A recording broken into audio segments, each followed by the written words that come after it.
ബിജെപിയുടെ ഒരു പ്രധാനപ്പെട്ട കാര്യം ചോദിക്കാനുള്ളത്, ഈ തെരഞ്ഞെടുപ്പിൽ കേരളത്തിൽ മണിപ്പൂർ ഒരു പ്രധാനപ്പെട്ട തെരഞ്ഞെടുപ്പ് വിഷയമായി മാറിയിട്ടുണ്ട്.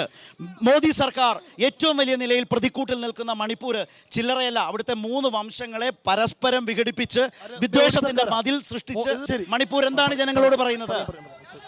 ഇവിടെ വന്നിട്ട് പോലും മോദി പ്രധാനമന്ത്രി ഇവിടെ വന്നിട്ട് പോലും അതിൽ അപലപിക്കാൻ തയ്യാറായില്ല, മണിപ്പൂരിൽ പോകാൻ തയ്യാറായിട്ടില്ല. മണിപ്പൂർ വിഷയത്തിൽ ആ നാട്ടിലെ മേജർ ആർച്ച് ബിഷപ്പ് അദ്ദേഹത്തിന്റെ വാർത്താ സമ്മേളനത്തിൽ അദ്ദേഹം ഡൊമിനിക് ലുമോൺ കണ്ടോ, ഇതാണ് സഖാക്കള് പറഞ്ഞിട്ടുണ്ട്. മനോരമ ചാനൽ ഉൾപ്പെടെ റിപ്പോർട്ട് ചെയ്താണ്. അവിടുത്തെ ആർച്ച് ബിഷപ്പ് ഡൊമിനിക് ലുമോൺ 60,000 പേര് ഇന്നും അഭയാർത്ഥി ക്യാമ്പുകളിൽ. ഞാൻ കണ്ടന്റല്ലേ സംസാരിക്കുന്നത്, ഞാൻ നിങ്ങളോട് കണ്ടന്റല്ലേ സംസാരിക്കുന്നത്. 60,000 ആളുകൾ ഇന്നും അഭയാർത്ഥി ക്യാമ്പിൽ.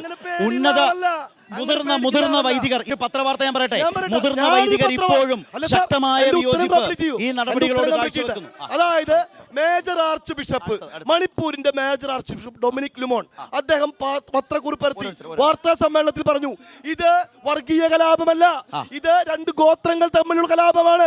മണിപ്പൂർ സംസ്ഥാനത്തിന് ഈസ്റ്റർ പ്രവൃത്തി ദിനമാക്കിയത് കൂടി അവർ ഓർമ്മിപ്പിക്കുക.